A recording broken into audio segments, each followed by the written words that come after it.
Hello guys, कैसे हैं आप सभी का स्वागत है आपके अपने YouTube channel business talk time पे। हमें अपने बिजनेस में क्या चाहिए, प्रॉफिट या पैसा? अब आपको लग रहा है यार प्रॉफिट हो तो पैसा होना ज़रूरी है। क्या ऐसा नहीं हो सकता कि आप एक बिजनेस कर रहे हो जिसमें आप प्रॉफिट में तो हो पर आपके हाथ में पैसा ना आ रहा हो? या तो ऐसा भी हो सकता है कि आप एक बिजनेस कर रहे हो जिसमें आप घाटे में तो चल रहे हो पर आपके हाथ में पैसा हो। तो आज के हम इस वीडियो में जानने की कोशिश करेंगे कि ऐसा क्यों होता है कि प्रॉफिट तो हो रहा होता है पर पैसा नहीं आता, और ऐसा हम क्या करें कि प्रॉफिट भी हो और साथ में पैसा भी फटाफट आए। तो वीडियो स्टार्ट करते हैं। इसको हम एक एग्जांपल के थ्रू से समझने की कोशिश करते हैं। समझ लीजिए आप एक कपड़े के व्यापारी हैं। आपने एक कपड़ा जो 500 का था उसको आप 400 में बेच लिए, तो आपके हाथ में उतनी समय 400 कैश आ गया। अब वहीं आप एक कपड़ा होलसेल कर रहे हैं जिसको आप अच्छे प्रॉफिट रख के दे रहे हैं, पर आप उनको 2 महीने का क्रेडिट दे रहे हैं। एक केस जहाँ पे आप प्रॉफिट कमा रहे हैं पर आपको 2 महीने तक पैसा नहीं आएगा, और वहीं एक केस जहाँ आप लॉस में है लेकिन आपके हाथ में तुरंत पैसा आ रहा है। तो अब हम जानते हैं कि ऐसा क्या करें कि प्रॉफिट भी फटाफट हो और कैश भी फटाफट आए। तो आपके सामने एक फैक्ट्री का बिजनेस साइकिल आ गया है जिसमें आप देख सकते हैं कि वो उसके पास फैक्ट्री के पास कैश आया, कैश से उसने रॉ मटेरियल ख़रीदा जिसको वो स्टॉक किया। स्टॉक के बाद उस रॉ मटेरियल से उसने सामान बनाया, सामान के बाद उसने मार्केट में बेचा। फिर कुछ टाइम बाद कैश कलेक्ट किया, फिर उसे वापस रॉ मटेरियल ख़रीदा, वापस उसको फिनिश गुड्स बनाया, फिर वापस मार्केट में बेचा। तो आपके सामने अब दो फैक्ट्री का बिजनेस साइकिल को देखते हैं और समझने की कोशिश करते हैं कि कौन सा सबसे ज़्यादा बेटर है। तो आपके सामने एक आ गया होगा जिसमें आप देख सकते हैं कि उसने कैश से रॉ मटेरियल ख़रीदा, उसको 3 महीने तक स्टॉक किया। उसके बाद वही मटेरियल को उसको फिनिश गुड्स में बनाया जो उसको 1 महीना लगा। उसके बाद उसको 1 महीना मार्केट में बेचने में लगा, वो जिसने उसको 3 महीने तक उधारी दे रखा था।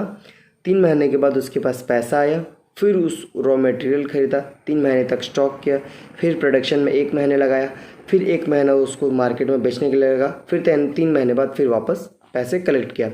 तो अब आप इसमें देख सकते हैं इसका टोटल जो बिज़नेस साइकिल है वो इसका 8 मंथ्स का है, और जो कि अगर आप एक साल में देखेंगे तो ये 1.5 साइकिल ही होगा।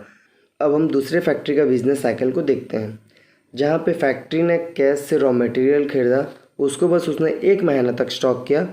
उसके बाद उसको उसने फिनिश गुड्स में 15 दिन के अंदर बना दिया, और 15 दिन के अंदर माल को उसने बेच भी दिया, और 1 महीने के अंदर उसने कैश कलेक्ट भी कर लिया।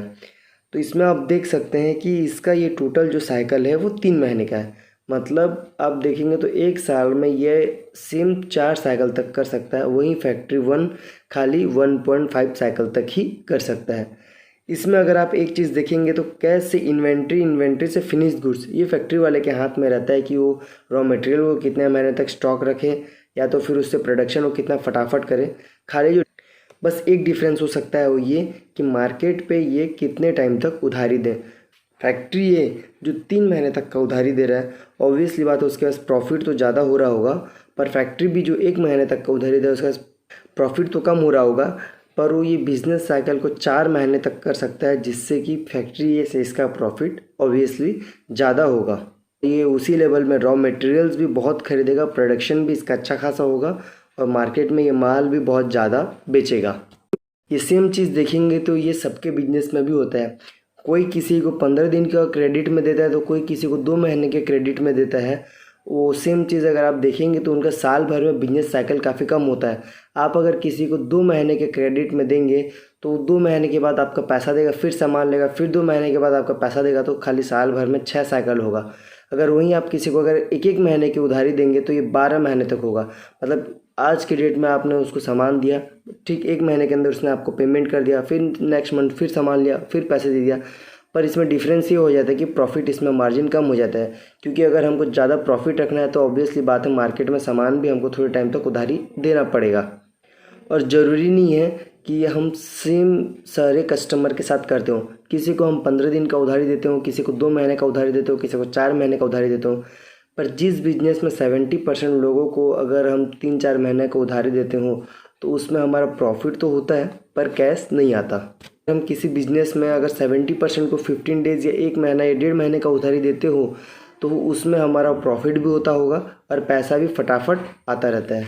यही चीज़ देखना है कि अगर हम मार्केट में उधारी दे रहे हैं तो हम कितने टाइम तक दे रहे हैं और हमारा बिजनेस साइकिल कैसे चल रहा है। हम ये कोशिश करें कि हमारा बिजनेस साइकिल साल भर में ज़्यादा से ज़्यादा चले, हर कस्टमर के साथ अलग बिजनेस साइकिल हो सकता है, तो हमें ये देखना है कि हमारे बिजनेस में हर कस्टमर के साथ ज़्यादा से ज़्यादा बिजनेस साइकिल हो, ताकि प्रॉफिट भी वो हिसाब में आए और कैश भी उसी हिसाब में आता हो। तो आप एक चीज़ ये देख सकते हैं कि अगर एक कस्टमर के साथ आपका बिजनेस साइकिल जितना ज़्यादा चले, अगर प्रॉफिट मार्जिन कम भी हो तो आपका कैश उतना ही आता है। मतलब आप साल के आखिरी में देखेंगे कि प्रॉफिट हो रहा है पर साथ में आपका कैश भी रहता है। वही चीज़ अगर आप किसी को लंबे टाइम तक उधारी देते हो तो उसके बाद उसमें आप देखेंगे कि बिजनेस साइकिल कम हो जाता होगा और प्रॉफिट तो अच्छा खासा आपका होता होगा पर कैश काफ़ी कम रहता है।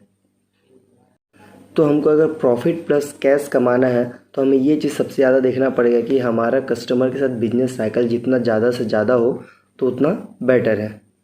आपको अगर ये वीडियो पसंद आए तो please kindly like, subscribe and thank you.